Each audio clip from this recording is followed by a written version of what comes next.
Welcome to Below the Line, where we talk about working in Hollywood from the crew perspective. My name is Skid. I'm a former assistant director and your host. Today, our focus is again on COVID-19 and how film production is managing through the pandemic. My guests are assistant directors who are, when all is said and done, responsible for delivering the day's work on set. Emily Hogan, welcome to Below the Line. Hi, Skid. Thanks for having me back. Glad to have you. Also returning is Della. Welcome. How you doing, Skid? Nice to see you. You as well. And then finally, Vince Duque. Welcome back. Hey, Skid. Good to be back. So for context, let's start with reviewing what each of you have been up to for the last 9 months. Emily, why don't you kick us off? So about 9 months ago, I was still on Mythic Quest. We had just done our quarantine episode via Zoom, and then we returned back to work in August. Just finished out that season and have now just begun a new show for HBO Max called The Sex Lives of College Girls. Well, I'm sure there's more we're going to talk about there, but let's go around the table. Chris, what have you been up to? I was, since I was on a pilot when COVID started, and then in August, I started an HBO Max show called Generations, and I'm finishing that on Monday. Thanks, Chris. Vince, how have you spent the pandemic? I've been really pivoting into more independent producing. I did a couple commercials as an AD. I've been really just I didn't want to AD during the COVID situation because I knew it was going to be such a massive burden that I wasn't really prepared to deal with. Well, there's a lot to talk about there. And Vince, appreciate having your point of view as far as how things have been working in the indie world versus the studio world. And we can discuss that as a group. Let's start by talking about the role of the COVID team. As frequent listeners to the show know, they've built up these teams that are responsible for all things COVID, but different studios and different productions and different shows are implementing these guidelines in different ways. Tell me about what you've seen as far as COVID teams go on the shows you've worked during the pandemic. I can jump in. Having had 2 different COVID teams now, it's actually really interesting how different studios kind of treat the COVID team and the rules and everything. On Mythic Quest, which is Lionsgate show, our COVID team, they actually have a company called CETA. Lionsgate has hired to do all of their shows. And so they have one of their doctors, scientists leading the COVID department. We had a guy who specialized in airflow and how particles travel through air as the head of our department there. And then they helped us guide and shape our policy on set to try to make it as safe as possible. On Warner Brothers, which is HBO Max, they kind of, Chris, I don't know, I'm assuming Warner Brothers is overall on yours as well.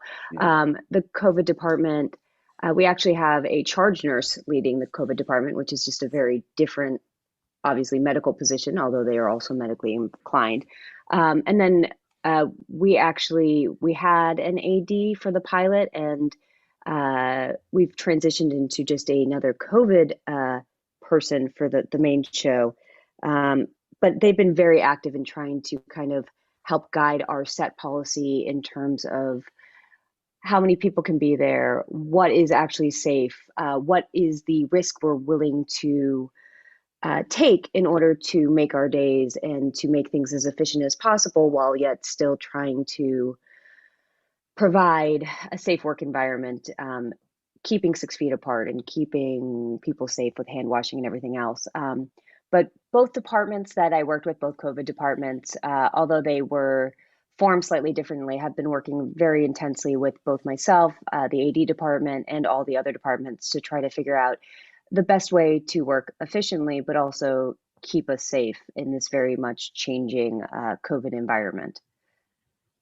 So Chris, as you mentioned, also working on a Warner Brothers show for HBO, did you see similar play out of your COVID team, or was your experience different? I mean, I've just kind of had one big experience of the whole thing, which kind of evolved into, we've kind of made it, we kind of just figured it out as we kind of went, but it started out really hectic for us. And I have a lady now, Beverly Ward.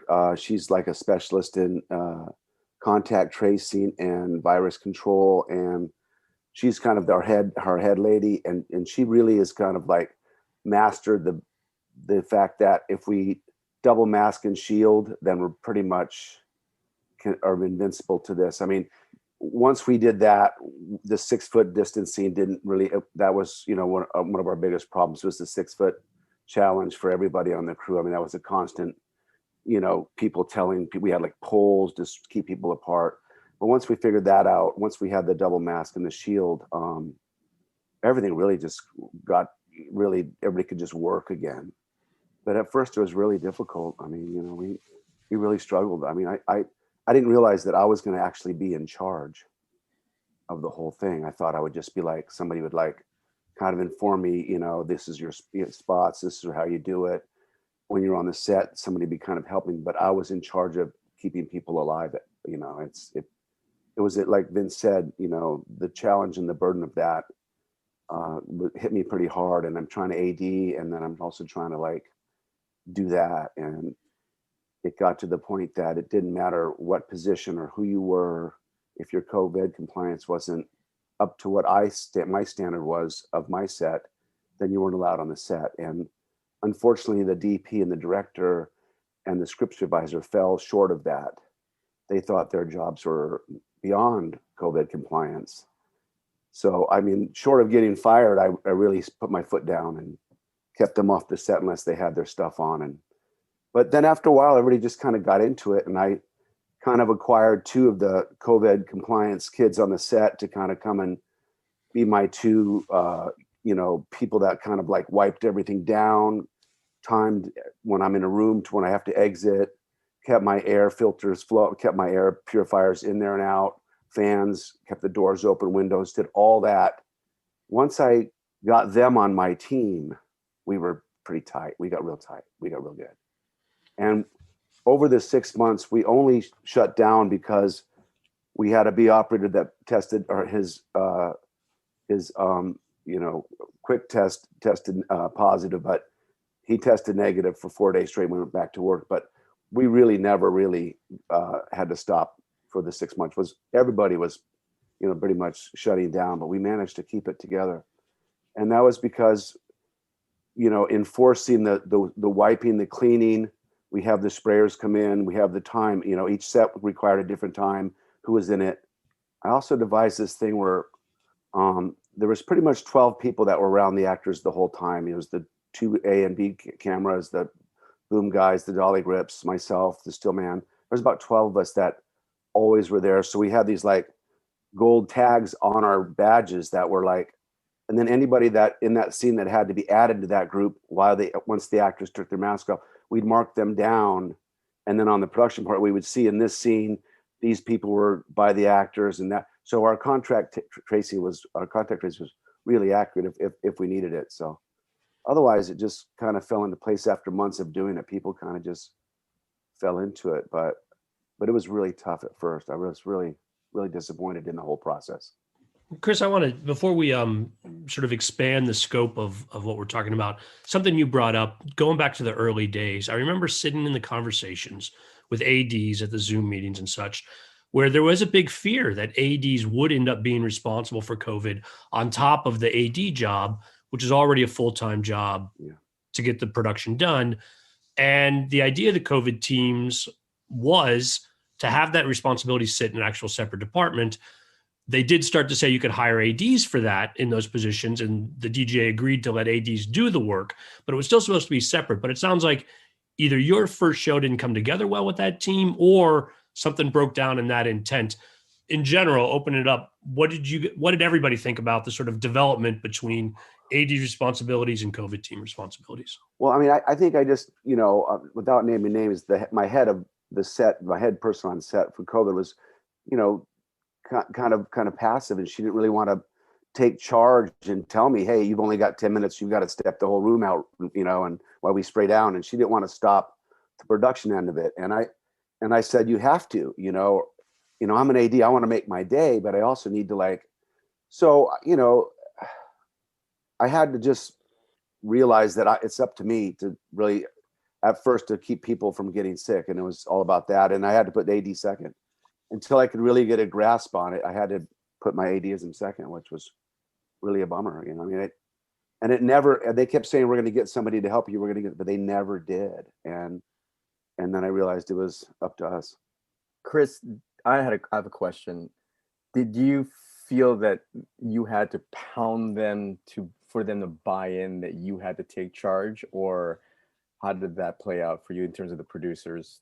Well, I mean, you and Skid kind of know my personality, and Emily, I get hot sometimes, and I was really upset about this whole process, knowing that if I ignored it, people could die. I mean, I didn't know. I mean, how serious it could be, and it was scary. It scared the shit out of me. It scared the heck out of me, and so once I got the contact thing down, and I kept visually track of who was actually by the actors when the masks came off. And I mean, my script supervisor literally took it all the way to the studio because he felt he should be able to walk in while their masks were off. I said, "Can we just wait 10 seconds for them to put them on?" He thought I was impeding his work by holding him back 10 seconds. I mean, those are the arguments that I had with people just to do my job. It was ridiculous. Now he just got it. He gets it now. And we just had to kind of get it. It's like, your ego's got to just sit down and like, let COVID happen or we're not going to have a job. But it was really tough for me. And I was on my heels, for the first week. I really was, just also dealing with just the pressure of trying to get the show off the ground, and nobody had worked for 5 months, and everybody was tired, and nobody really, the camera guys were all out of shape. Everybody was kind of at their wits. We're trying to do 10-hour days, which turned into 12. I mean, I could expand more about the way we did it, but just one last thing about when we get to background talking about, we had a really good system for the background, which enabled us to have up to 100 people at a time, because we would color code their masks and keep them in pods so they would never cross each other's paths. And we'd test them all 4 times before they got to us. So we spent a lot of money in testing. I don't know if you did that for your HBO Max, but we did a lot of testing. And we caught a lot of people in their cars before they got to us. Probably 25 people tested positive in their cars in our parking lot before they even got to us. So we stopped a lot of problems. I want to talk more about the challenges all of you faced on set. Emily, your team, was it similar to what Chris said? Did you have those challenges at the beginning, or you started with that Lionsgate team and then moved over to the Warner Brothers team?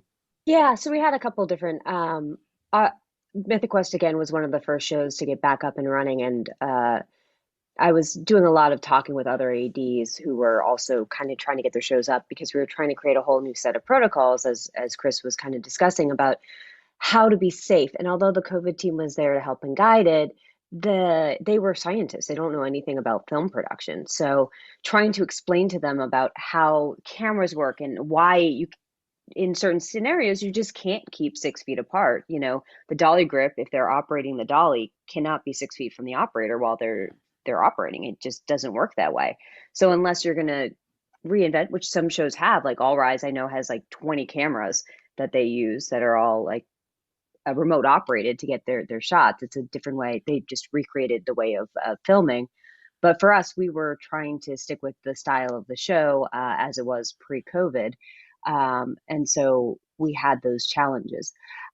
I also ran into, I loved my supervisor, but again, CETA, which is a company that works with a lot of these big corporations, they have this dual role. One is they want to keep everybody safe. That's their job as the COVID department, to keep the crew and the cast and everybody safe. But they're also people pleasers in terms of the company, is that they want to keep the production going. They want us to be able to complete our production, and that's part of their job too. And so our supervisor was lovely, but I was always having these arguments with him, saying like, listen, I'm the first AD. I want to make my day. I'm going to push you to the limit in terms of trying to figure out a way to get my shot and trying to get it. But I need you, who is the expert, to tell me this is not safe, because I don't know. So unless you are telling me, you're going to have to tell me, Emily, that's too far. No, that's not safe. And I have to be able to trust you with that. Otherwise, I can't keep my crew safe. And so that was kind of a constant back and forth, because I felt like, again, he would always try to make it work, which is wonderful in a normal world. But again, I don't want anybody to die. So that was kind of a constant battle for us. We had a COVID AD, Rebecca Shriver, who was just absolutely amazing. And without having her there to help train our COVID folk about testing and production and who did and what days they needed to be tested, and just helping us out with that. Just even the logistical stuff of this is how you set up on location. You need these tents, you need these things. We never would have made any of our days. I mean, she was absolutely integral to have. And I don't know how we would have done it without her.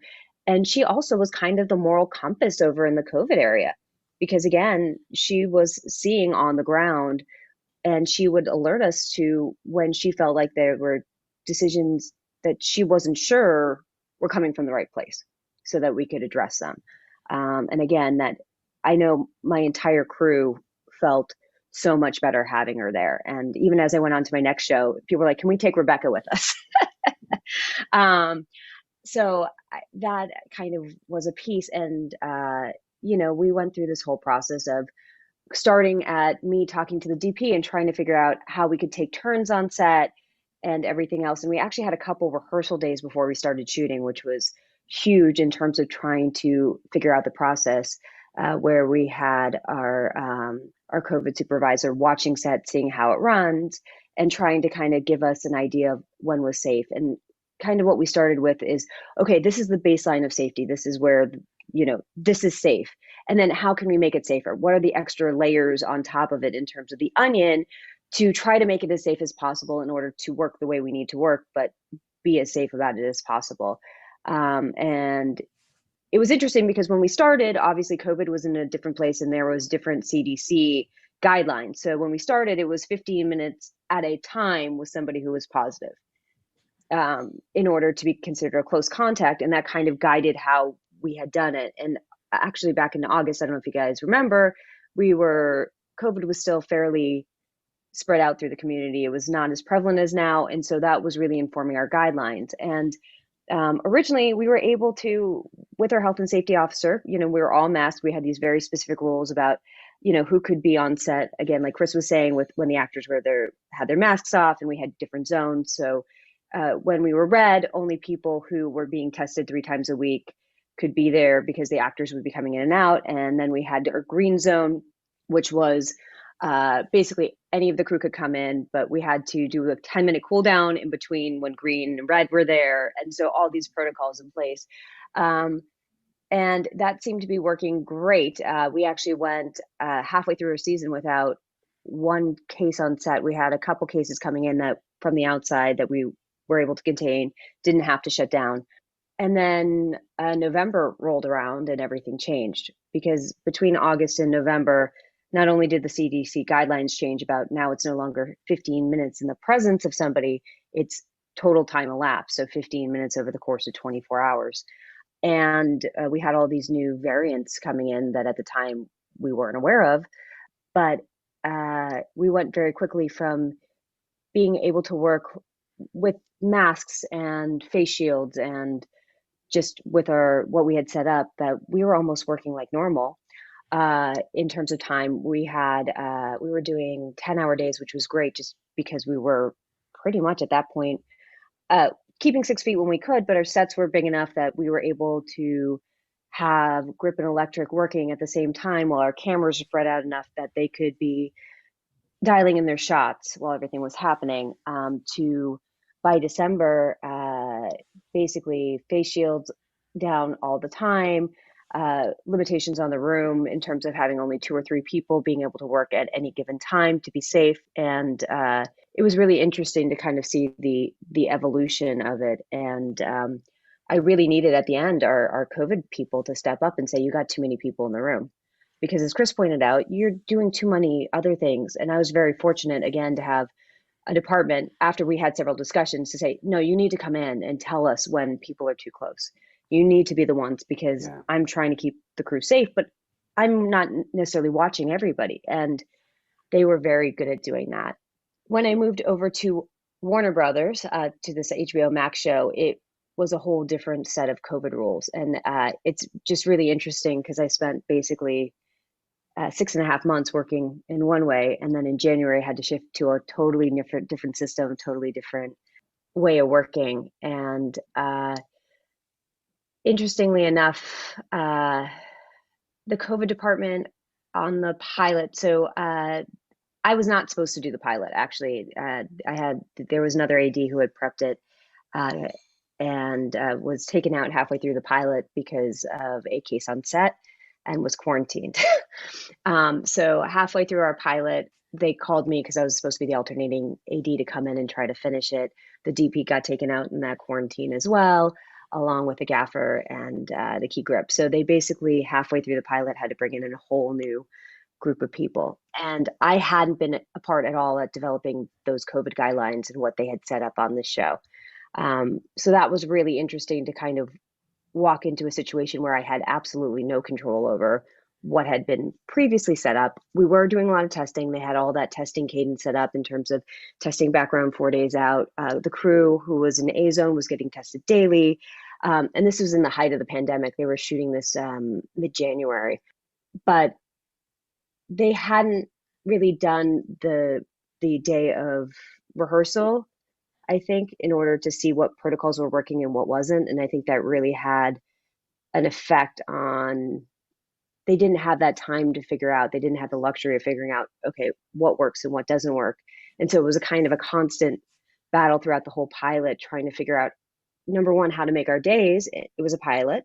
So you have all the regular pilot stuff of just trying to figure out what the tone is, new actors, new crew, new everything. And it just made it incredibly difficult because there was this kind of shifting guidance as everybody was trying to stay safe and trying to figure out how to be safe while doing it, while making a pilot. And again, I was kind of thrown into the mix and just trying to figure out what they had set up and how to do that. And Rick Page came in to take over as the DP, and he is amazing and just very, very, very COVID aware, and really was able to, I think, help bring a lot of structure to our show because he demanded from his crew that they be COVID safe. So he was a huge kind of help in that way, where our COVID department wasn't quite there in terms of making sure people were staying 6 feet apart and hadn't set up, room occupancy and everything. But just between myself and him and us being able to just say, this is how we're doing it, to be able to keep people safe. And we started rotating through. We have very small sets, and fortunately, we were able to finish the pilot without another incident. But it's really interesting because, again, every show, every studio has a different way of going, and every show has different needs. So you kind of have to work it out and see what works for your show and what works for the environment that you're in, to kind of make it flow. I feel like if you get the camera department on board, it's a long way towards getting your whole crew on board, since they often, even pre-COVID, see themselves, for good reason, as somewhat in a separate sort of bubble for the work they have to do. We've talked about studio work, and we'll come back to it, and I'll share some of my experiences, studio, non-studio. But Vince, open up our perspective a little bit here. Talk about your experiences outside the studio system. Well, first I wanted to talk about why I was really reluctant to come in back to the studio system. My girlfriend has autoimmune disease, and I was really concerned about wanting to protect her and keeping her safe. And I'd been, just listening to the Zoom AD podcast or the Zoom AD meetings. People were going back to work, and I was, hearing stuff from Chris. I was hearing stuff from second ADs. I was hearing stuff from production coordinators in Chicago. I was hearing stuff from you. And I had visited a set, and I was just gathering this idea that, the COVID compliance officer was essentially, to me, like the intimacy officer, like somebody who just got a degree from Johns Hopkins for like a Zoom class, and then all of a sudden is the compliance officer. And I felt I just didn't want to deal with a lot of the burden of the situation. It was, to me, like getting people to wear their safety vests, right? I mean, it's a pain in the ass to get them to wear their safety vests on location. So I was thinking, what about COVID? Having to be that person. And I don't know, it's, like Chris is such a great AD in that he's got such a great presence. And I feel like when I get into situations where I want to put my foot down and get into, like do the right thing and have a moral compass, something about it, I just, don't seem to have the same kind of rapport I need to with producers. And I just didn't want to get into those battles. And so I kind of wanted to wait in the wings. And then I got into a couple of independent producing situations, and it was a crapshoot. You know, we didn't have a compliance officer. I looked at the guidelines, the industry guidelines, you know, that they put out. So I was using that as kind of a reference point. But we had people tested, but it was really informal. But they were mostly younger, right? Younger folks, probably mid-20s and 30s, and much more conscientious. I felt like. Whereas in the studio system, I felt like, you know, there's certain departments I feel have a kind of like a political leaning potentially, that they might like not really regard COVID as something really serious. And, you know, you can't control stuff when they go home and do whatever they do. And I just didn't want to deal with that. But in the independent situation, you know, I've done 5 independent projects, and they've been great. Nobody's gotten COVID. We would do the temperature checking and have everybody tested, but it was really mostly for contact tracing rather than, you know, preventing the COVID. But I was really good about keeping everybody 6 foot apart. Everybody had their masks on, and we've never had any problems. I did a commercial, and the producers were really good about doing the testing, and then the testing on the day. And we never had any problems there. So, you know, we had probably had like 50 background on the day, and everybody was really conscientious. That happened in San Diego. So, and San Diego is a town, especially partly in La Jolla, where people just in general weren't wearing a lot of masks around. But in the production, we were very conscientious. And, you know, this just happened a month and a half ago. So I think people were really in tune with doing all the COVID protection. But I haven't had any problems, but I can imagine just listening to Emily's stories and Chris's stories. I'm like, man, I just don't want I wouldn't want to be in that situation, you know, just having to bear all that burden, you know. It's understandable. I think when I started on Red Notice with Netflix, there weren't a lot of shows going on. And I did have production background, was not working in AD capacity. And I worked for the production. And I think this is I'm curious about the experiences. Vince, what I would draw from yours is that as a producer, you can set the bar of how things are going to be handled on set. And with a small group of people who are all conscientious, you can build a team that can stay safe from COVID. On Netflix, we didn't know a lot when we were starting up, and I built the team from scratch. I was able to hire folks as additional seconds to round out the teams, and we sort of built it combination of military and film approach. And we had Netflix safety, but we all worked for the production. I hired our CCO, he worked for me, and we were partners in sort of putting these things in effect. When I went to the Warner Brothers show, Legacies, Warner Brothers hired, and I think, Emily, you suggested something similar. Chris, I'm not sure on your side, but they hired nurses, and those folks did not report up through production. They reported directly to Warner Brothers, who had set up their own sort of structure. And at least on my show, I found the chain of command a little muddier because they clearly did not have set experience, but I was building up the set team. It was smaller, of course, it's TV and budget and such, but it wasn't always clear where the balance and the authority was on that same experience. And so some tension there that, Vince, I think you almost avoid by not having a studio. Now, Netflix might have changed their approach by now, and everything was growing over the course of the 6 months that I was working down in Atlanta in different ways. But I noticed a very big shift, and that relationship is really important, that production, studio, and where the COVID team falls in that can make a big difference. Absolutely. I mean, again, my understanding from the AD who started the pilot is that she felt like she wasn't necessarily getting what she needed from the COVID team, and that because it was such a separate entity, that she wasn't able to put in place the restrictions and really have those conversations that needed to be happening in order to keep everybody safe. And then she also had the pressure from above in terms of making their days. And because when they were doing what she felt like they needed to do to be safe, they said, no, you need to go faster. You need to figure out a better way. And so she was really stuck between this rock and a hard place. Again, because she wasn't getting the support she needed from the COVID team. It wasn't set up in the way that she felt could work. And we kind of had a whole reimagining after the pilot. And we've started production now on the series. And I feel like, unfortunately, because of that, but thankfully, due to her help and kind of pointing out those holes, we were able to get to a better place with our COVID department. And because it's in such a separate world, it's the Warner Brothers chain of command, as you said, Skid, that we were able to kind of bring it together and give them more control over set and give them more power to help me and help the crew keep us safe.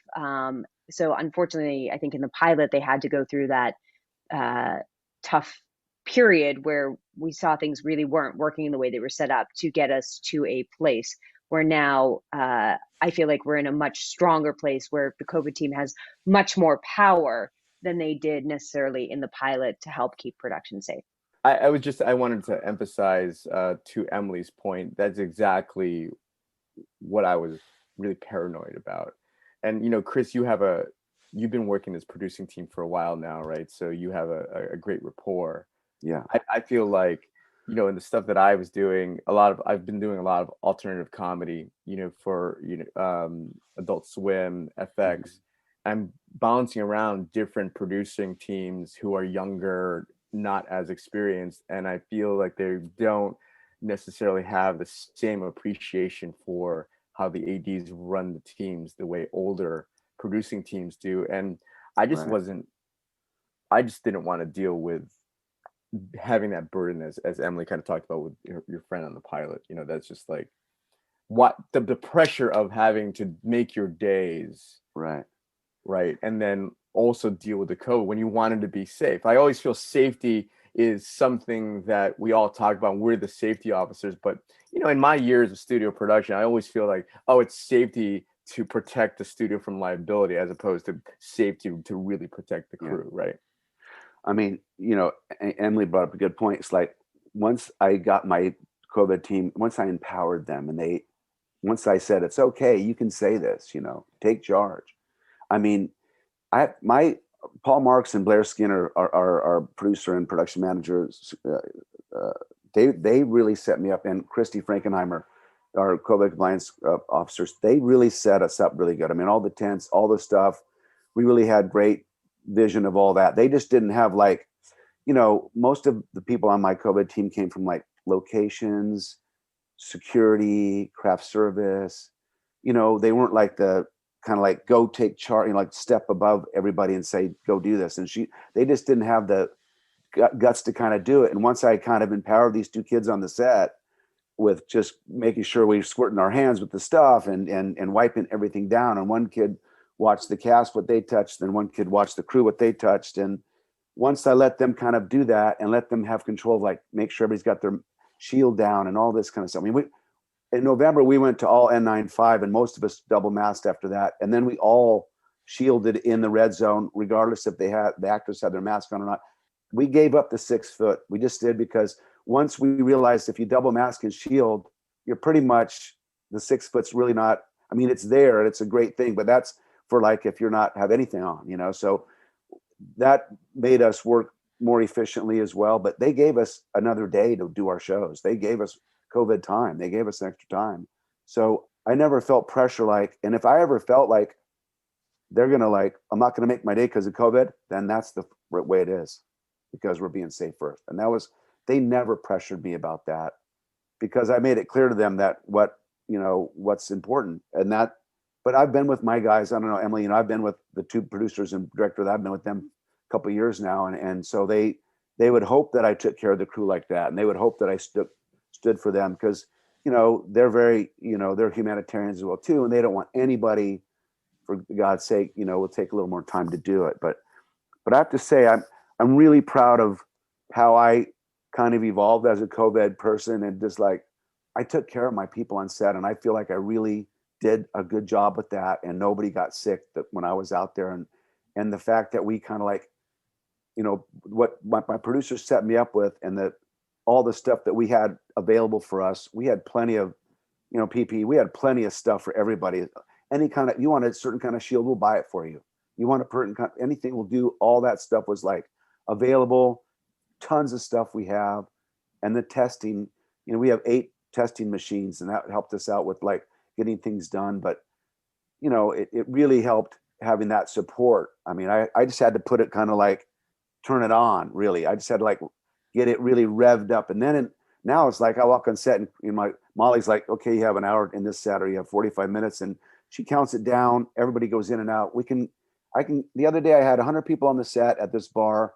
We would get everybody in and out and spray the place down and everything. In like 12 minutes it took me to get everybody out, spray it, set it, and then come back in. I mean, everybody knew that that's part of the day, you know what I mean? So, but I can't wait for it to be over. I have to say, my ears, my face, I'm just done with it all, and ready to just not have COVID as a tool on my set, really, That might be a wow, Chris. Yeah, that's we're all struggling with that, but no, I want to say that I've been very fortunate that all my producers have also been incredibly, incredibly supportive. Bonnie Muniz, who's my line producer on Sex Lives of College Girls, it's a constant conversation we're having about how we can keep people safe, how we can and she's been great about, making sure that our COVID department, it does have the capability, and we are doing what we need to do to keep people safe, and that everybody's got the appropriate PPE. And it's never been a fight about that. That's never been a thing. And Chip Busovich, who was on Mythic Quest, again, any department needed, whatever we needed to do to keep the crew safe, that was always of the utmost priority as we were trying to figure out how to make it work. It was just, how we find the best way, as Chris said, to be safe and make our days, and do what we need to do. So well, are you with Chip right now? I work with Chip, and he's a wonderful producer, and he's definitely going to take care of everybody. That guy's great, really great producer. Really yeah, great. no, it was amazing that he was with us for that whole ride on Mythic Quest last year, and definitely having that type of person there to support you, it made the entire difference. Yeah, it does. I mean, people have to care for people. Yeah. I think one of the challenges is that so many shows did go back to production very, very quickly. Not saying that it's unsafe or disaster, but I think it made it harder than it needed to be because the COVID expertise was not widespread. We talked about the little things that it takes to build an effective COVID team, but it wasn't like they were, sitting in the wings waiting for something like this to happen. It really had to build from scratch. But so many shows, I think, in the studios particularly, were afraid of not having material when there was such demand for new programs and such, that there was just a lot of pressure to stand up really quickly, and that those relationships had to evolve. I think it points to your early troubles, Chris. I think the challenges of figuring out from the beginning. Do you guys think that's settled down? I think I project that we're probably talking the rest of the year, the calendar year for sure, if not into 2022, that we're going to be dealing with this. Yeah. I mean, it's a bummer that we have to keep playing along, but I've utmost confidence now that I can, with just a few simple things, really. And obviously everybody overthought it at first because we just didn't know how far to take it. But once we double mask and shield all the time, it's like, there's just a few things that you have to really keep an eye on, and you can really get things done. I mean, you really could film. Our show, you would never know that it was filmed in COVID. We have, hugging, kissing, everything's happening in our show. It's like, I say it's like a period show because we're, 2019, it's like a period piece because there's nothing COVID at all. And then you see shows on TV that are like, everybody's, acting with masks on, and it's just odd. I don't know. Well, let's talk about some of the specific AD challenges that have been affected by the presence of COVID. Chris, you started to talk earlier about the system you set up for background. Lots of testing, but say more about the color coding of folks actually on set. And again, how you managed to plan for 100 people on set in these times. Well, I do a high school, drama. So we're at Pasadena High School. It's a very large quad, and, 35, 40 people it's not going to cut it for us. So Christy Frankenheimer, our COVID compliance coordinator, she can devise this thing that we do blocks of 10. Background has a different color mask on, so we can see all the blocks clearly when they have their masks on. And then we pod them into sections that they don't cross other pods. and then we have one section that walks between them but doesn't connect with them. I mean, Abron, my second who's on set, rocks with this, but you know, he keeps everybody separate. But and then so nobody interacts. So really, our pods are much smaller, even though we have 100. Really, we just have pods of 10, so nobody interacts. I mean, you just have to kind of get the lines close. But we've managed to look like our quad is full, and we keep people separated. And then, you know, it's just a matter of just keeping them separated. Beyond that, we do keep, you know, all the background 6 feet when we, you know, do that. And when I say, you know, like on everybody, it's a set, you know, in the hot zone, I'll say going hot, please take your masks off. When that happens, within 25 feet of the actors, this is one of the things that I've devised, that no background talks. Doesn't even pan. I don't want any kind of breath coming out of their mouth by our actors. And you don't really notice that. You're not going to notice if an extra's not talking, but it just kind of keeps the breath around them clear as well too. And then, you know, once we say, you know, cut, everybody's put their mask back on, we could clearly see they're all in their pods. But they eat lunch in their pods, they get ready in their pods. And that really helped us get more people out there. You bring up another point with actors, and I like anybody can weigh in on this, but a lot of the protocols are designed, I think it's fair to say, the first priority being the actors, not only because you lose an actor, you get shut down, but also because they're at the most risk, masks off, interacting with each other in that space. However, given the history of Hollywood and the production that we do, actors are also the folks who often think the rules don't apply to them. And I'm wondering if you guys see those kind of tensions, or is actors' concern for their safety outweigh the sort of, I don't need a mask, or I don't need to show up early, or I don't need to get tested 3 days. Anyway, the kind of objections that under normal circumstances, the production would accommodate the actor as best they could. This is a little tighter though, because we're talking about COVID. I was fortunate. Our number one actress, Martha Plimpton, was one of the people that was tested. I mean, got a vaccine done at an early time when she was like, they were just testing it. So she had a vaccine already. And all the kids that we have, the 7 ensemble, they're scared to death of COVID, and they keep in their little bubble. So I was really lucky with that. And everybody, I mean, they loved the fact that we took great care of them on the set. They really loved that. I didn't have any trouble at all. You know, I have had some interesting issues hiring actors on my independent stuff, because we would get an actor that, let's say, for example, we needed on Tuesday, but then he was going to be working on a Netflix show on Thursday. And then I couldn't hire him because he had to go get tested for that show. And then I was going to reschedule him to do another day, but he was also going to do a Warner Brothers show, and they weren't accepting the testing for the Netflix show. So I thought that was interesting. And it was like, I couldn't even imagine having to deal with the 3-day spacing to deal with actors. And, you know, there was another situation on the show that I was going to come back to, Dave, the FX comedy. I knew that it was going to be a shit show, and they shut down for COVID twice. One of them because of an actor. He had gone to a party, and, you know, they saw that he went to a party, and they saw him on an Instagram story, and he came back. Nobody said anything, but it was like, yeah, you can't control those guys. You know, it was a show about rappers, so it was just I just didn't want to come back to that kind of thing. So. On Mythic Quest, we were very fortunate, again, as we're coming back at the beginning of the pandemic, and it really is like a family over there.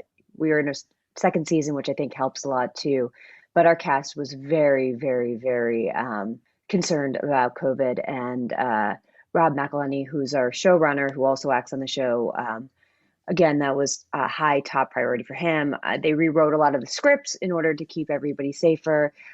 We had some big background scenes that he put outside to keep us safe. They were originally inside. He put them exterior, and or he really had the writers reduce anything that we needed to in terms of that would have had that background that would have put our actors greater at risk. But Marie Abraham, who is in his late 70s, early 80s, is one of our actors. So obviously we had that as a concern, trying to keep him safe, especially as he's in the super high risk category. But our actors were great. They were wonderful in terms of just really wanting to be safe, and they were very on board with testing and just making sure that they were doing everything that they could to keep safe. And again, like Chris said, they really appreciated all of our efforts in order to keep them that way.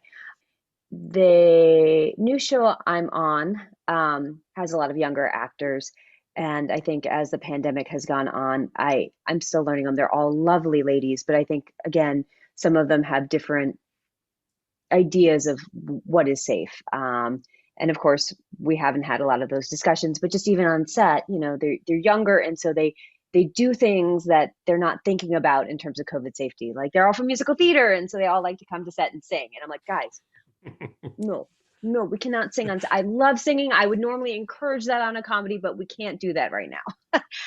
So it's stuff like that where I don't think they're intentionally not trying to be safe, but it just doesn't occur to them because they're younger and they're not thinking it through. And that's not all of them. There's certain ones that are worse culprits than others, but it's definitely conversations that we've had to keep having with them about it, in terms of, hey guys, we're not only trying to keep you safe, but we're trying to keep our crew safe too. So I know this is inconvenient, but we need you to make a different acting choice, or we need you to, help us out here. So it's definitely a challenge. And I think, again, it just depends on who your actors are and where their headspace is at in terms of COVID and their understanding of the disease.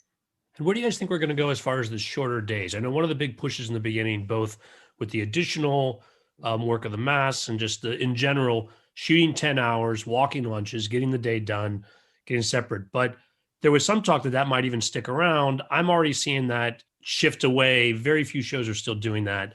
What do you guys think the evolution is on the workday itself?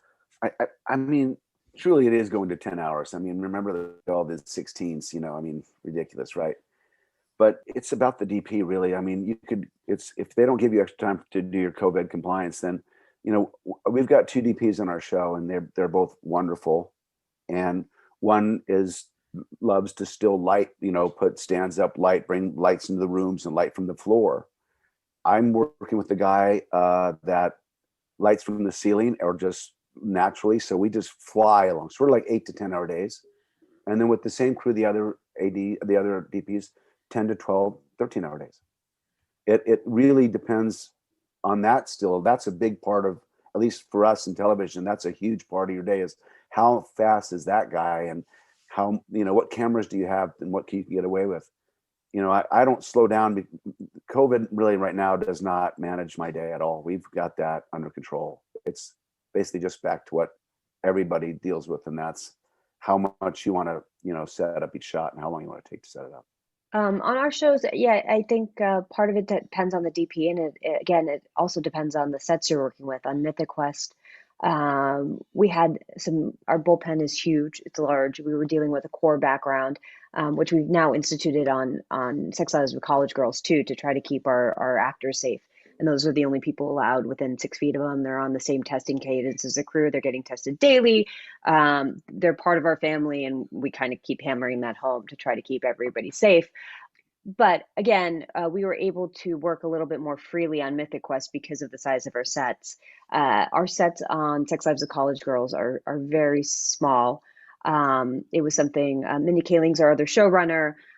We had built them bigger, but she felt it didn't work, that it felt wrong for the set. So our production designer redesigned them so that they're much smaller now. But obviously that makes it much more difficult to light in this environment and to be in there because our occupancy is 8 in a lot of them. Some of them are 4, some of them are 2. So in order to keep safe, again, Rick Page is fabulous, but he's kind of got his hands tied in terms of how many people we can put in there at any given time to light. Luckily, they've given us a couple extra days in our schedule so that we can adjust for that, which has been awesome. And it's definitely been a challenge in that sense in terms of, again, but Rick does a great job of we've figured out a flow. So we have these 3 different stages where first stage is the camera operators are in with our set dressers. We get the room set, we kick them out. Stage 2, we have Grip and Electric in there. They do their thing, taking turns or working as needed within the occupancy limits of the room.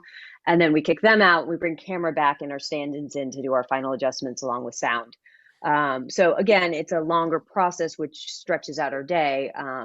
We're trying to keep it to 10 or 11, but just because of the nature of the beast right now, it's been stretching out to 12. So again, I'm hoping that we can get back to the 10-hour, 11-hour, but kind of what I've seen, and even on Mythic Quest sometimes, we were stretching into the 12-hour pieces, just depending on COVID and how complicated the days were in order to make our days. So we'll see Wow. how it goes.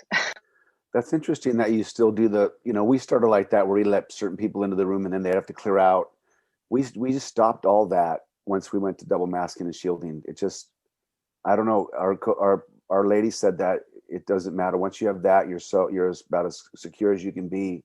And so we, obviously we wipe everything down, but we stopped kind of like doing all that. And plus the DP that I have doesn't light. So it's like, there's only just like a camera rehearsal and we just start filming. But it's interesting that you still kind of hold that compliance in that direction. It's interesting like that. Emily, is that a Warner Brothers thing, or is that? I think it's more of, again, Rick is incredibly concerned, as I am, with safety, and it's the Yeah. size of our sets in terms of occupancy that's really, really informing that. On Mythic Quest, Chris, we were working much more like you were saying. And again, Sita, who was running that show, we had a lot of discussions and he came to set. Dr. Fung was great in terms of just, looking at the situation, calculating the airspace, how circulation was Yeah. happening, making sure everybody was masked appropriately, and saying, okay, again, like I said before, we had this safety level. This is where we are, and everything else was layers on top of that. And so Yeah. deciding when we could peel off the layers for efficiency so that we could get out in 10 hours. So on Mythic Quest, and again, our sets were a lot larger, we were able to, like you said, everybody was kind of working together in a normal way, but that was the determination made by our COVID department there. Right. Same as And us, yeah. yeah, and I think, again, we're still a little gun shy coming off the pilot where they were shooting right at the height of COVID in January when cases were the worst. And we had an unfortunate incident where a lot of our crew was taken out in quarantine because we were trying to work in the way that was more natural in terms of more people in the space. And the set was so small that you couldn't get the 6 feet in terms of the Right. contact tracing with 15 minutes of contact over the course of the day.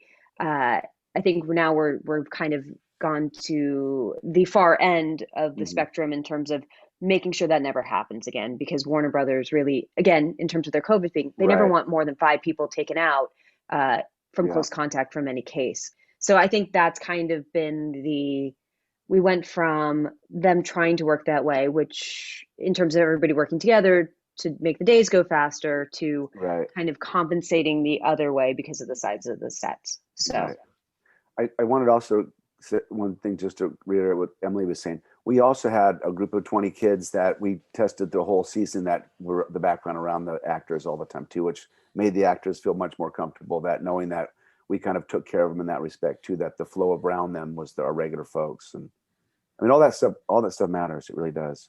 I mean, and I would never knock, like if I went on to another show and they did it a different way, I'd say, oh no, you got to do it like this. I like whatever makes everybody happy and safe and feel comfortable.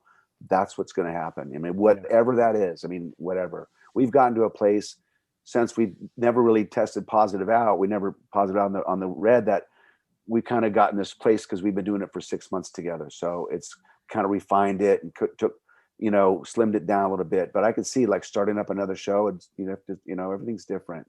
And it is on how everybody feels about it too. You have to, I mean, I took the temperature of the crew every day about how's everything feeling. If you want to step out, if this isn't, enough time or too much time for you, let us know. And that, just showing that respect and showing that you care for everybody is a big part of it as well. And she's saying check their temperature in the sense of checking their attitudes. Were you literally also Yeah. taking their temperature every day? Because that's been Yeah, on you're different supposed sets. You're supposed to every day when you do your little thing in the morning, you take a temperature and you clock in, man. But no, I definitely would just, especially with my, the keys, we kind of talk, how's everybody doing? How we feeling? We're going to be in this room. We had 6 days we were at this place called Hamburger Joe's on Magnolia Avenue in Burbank, when we had 6 days where I had 100 people in there. And we decided every 45 minutes we're walking everybody out and we're spraying down. And then I made a big announcement. If anybody feels uncomfortable, please step out. We'll find a nice space for you. But you got to just let everybody know that we're there for you, and you just got to just, that's the big thing. Then everybody gets comfortable with it. But I think that's one of the challenges of it, that it's not like shooting in space, where if you make a mistake, you're going to die, and it's going to be very obvious that you made the mistake. Because there's this sort of area of, did you catch COVID in that moment or not? Consequentially, attitudes and perception becomes a huge part of the equation for actually getting the work done, to your point, Chris. Early on, we had a locker room scene where we kind of shut the windows up and put some smoke in there, atmosphere smoke. And, I knew better. And, that haunted me for like the 7 days we tested out of that. And nobody but I never let that happen again. And I never let the smoke, and I never let anybody kind of talk me. But that was my AD part that kind of like let that happen, instead of saying, no, we shouldn't shut the windows. And at the time, smoke was not a good thing. Now they've realized that doesn't really matter, that we found out. But at the time it was like, no smoke, because that holds the virus in the air and carries it. But now we find out that the smoke that we use, the virus is heavier than the smoke that we use, so it doesn't really manage. But still, you got to just be careful. What other evolutions have you guys seen over time, or extrapolating from that, where do you guys think it's going as far as the managing the set, or just sort of the set work in general? I think as COVID cases go down, I'm hoping to return. I think the mask wearing is going to be a thing for at least the next year or two, just even if we're not doing the KN95s, even if it's just double masking or having some sort of face covering on. I think that's probably going to continue at least through 2022. I'm hopeful that as cases continue to go down and people are vaccinated, that people feel more comfortable and more confident in terms of maybe not having to wear the face shields all the time, because, that's great, but it's also uncomfortable, and it affects the lighting, and it affects people operators being able to operate and everything else. So I'm hoping that, again, that ends up going away, and that people are just, as Chris was saying, a lot of it is kind of the temperature of the crew and how people are feeling and how people feel safe, because we've been dealing with trying to get a lot of background in small spaces as well. And so how we can accommodate the crew and make sure everybody's feeling good and comfortable and knows kind of, like, we rapid test all the background on days they work, especially on the big groups that aren't our core, again, just to give everybody that extra sense of safety. So I'm hoping that, as the year progresses and people are vaccinated, that we can get a little bit more back to normalcy in terms of just crew still staying safe, but just feeling more confident, more comfortable that the risk is very low, and that we can kind of get back to the general flow of how it was beforehand. Well, here's hoping on that. At the very least, we'll be ready for the next pandemic, whatever virus. Oh yeah, next rears its ugly head. But I'm ready. Well, thanks everybody for hopping on today. It was great covering this with you guys. Good luck on your shows. Plan to come back and tell us about how things run. Good seeing everybody. Thanks. Listeners, thanks for sticking with us. If you've got feedback, I always welcome it. You can send email comments to skid, S-K-I-D, at belowtheline.biz. That's B-I-Z. Please rate us wherever you get your podcast. It helps us reach new listeners. And new listeners, I'd encourage you to peruse our past seasons, see if anything else sparks your interest. An easy way to do that is by visiting the website, belowtheline.biz. If you're on Facebook, you can find photos and other behind-the-scenes materials at Podcast Below the Line. And finally, you can follow the podcast on Twitter and Instagram. It's at Pod Below the Line. Thanks to Curtis Five for our music and John Wan for our logo. The logo is available on t-shirts, mugs, and stickers at redbubble.com. Once again, thanks for listening. Be safe out there.